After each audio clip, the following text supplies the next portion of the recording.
The collapse of the liberal media is looming, and the left has a message for the suffering media companies. Senator Bernie Sanders shared on X, if CBS caves, the belief that we have an independent media protected by the First Amendment is undermined. CBS stand tall, support the Constitution. Meanwhile, CNN and MSNBC are laying off staffers left and right, and Trump is predicting, quote, MSNBC is close to death. CNN has reached the bottom. This is a good thing. They are the enemy of the people.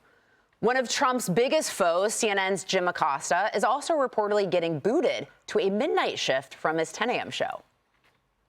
But your campaign had an ad showing migrants climbing over walls and so on. Well, that's true. But they weren't actors. They're not going to be doing that. They weren't actors. Well, no, it's true. Do you think they were actors? They weren't actors. They didn't come from Hollywood. Honestly, I think you should let me run the country. You run CNN. All right. And if you did it well, your ratings would be much better. Nothing beats a President Trump press conference, right? And with that, reports are circling that CNN's CEO, Mark Thompson, urged his on-air talent to not express outrage during the coverage of the president's inauguration. Joe, we're going to start with you because I know you're a huge fan of Jim Acosta. Biggest ever. Close personal friend. Yeah. We went bowling last night. Yeah. Yeah. So, tell us, what is his future? What's in his future, and what does that mean for CNN? His future is either working midnights, right, which is quite the turn from 10 a.m., or he's going to quit the network altogether. This guy has been a journalist. I'm sorry, not a journalist. I meant that sarcastically. An activist from day one, right? He is like this cheesy actor that you see on Skinamax around 3 a.m. It's all performance art. We saw it before. I'm sorry, I meant Joe, I know you got a lot of TVs at your house. Yeah, well, I do. I showed you before.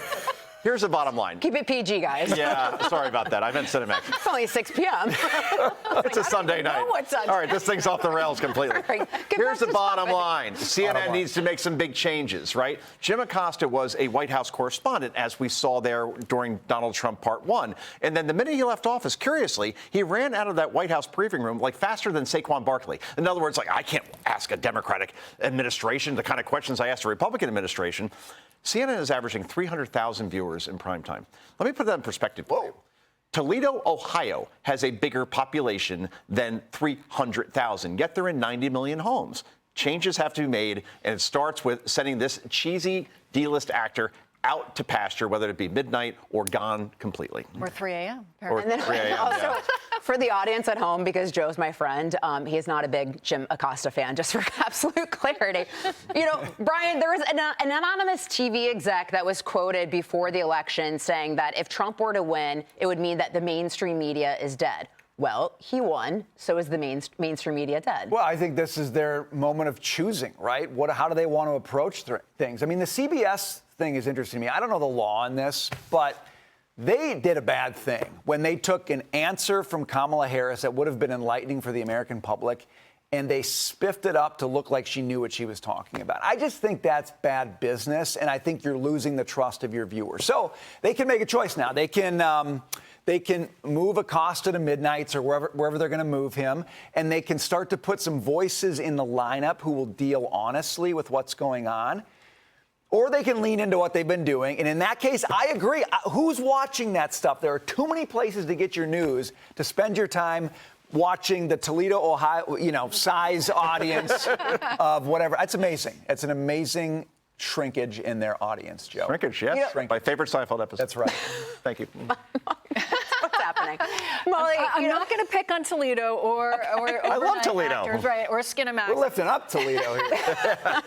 But in the spiffing up category, we had a great deal of media that's now doing a look back and admitting that they covered up some stories and perhaps didn't delve as deeply into then President Joe Biden's health and well-being. And we all act surprised when the debate occurred.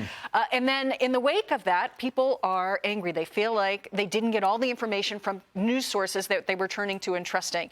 So it's unsurprising that this is the result to some extent of people turning away from those news entities that they feel like didn't give them the full story. It happened before, though, during the Russia hoax era. Yeah.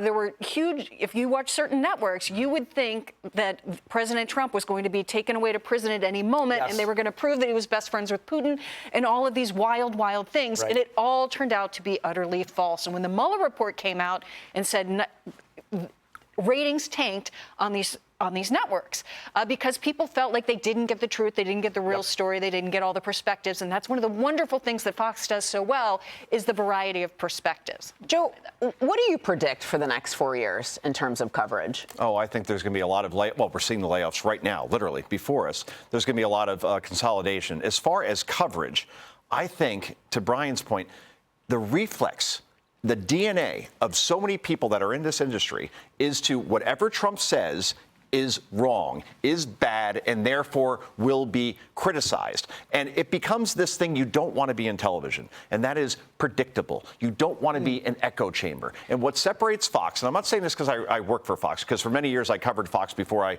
joined here as a contributor.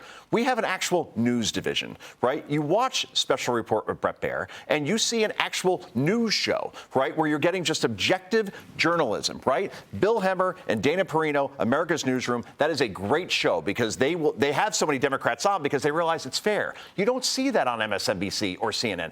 MSNBC at night, when they have like an election night coverage, it's Rachel Maddow, it's Nicole Wallace and Joy Reid, 3 opinion hosts. When we have election night coverage, we have actual journalists on and not the opinion people. The opinion people there to get perspective, but they're not anchoring. And that is the whole difference that we're seeing here. Is there anyone named Joy that is actually joyful? That's a very good point.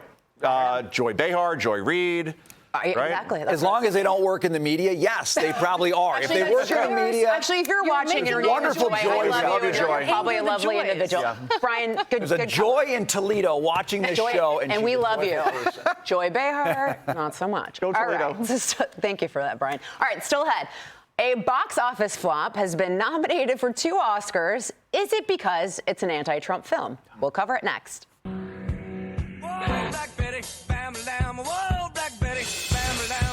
Hey, Sean Hannity here. Hey, click here to subscribe to Fox News YouTube page and catch our hottest interviews and most compelling analysis. You will not get it anywhere else.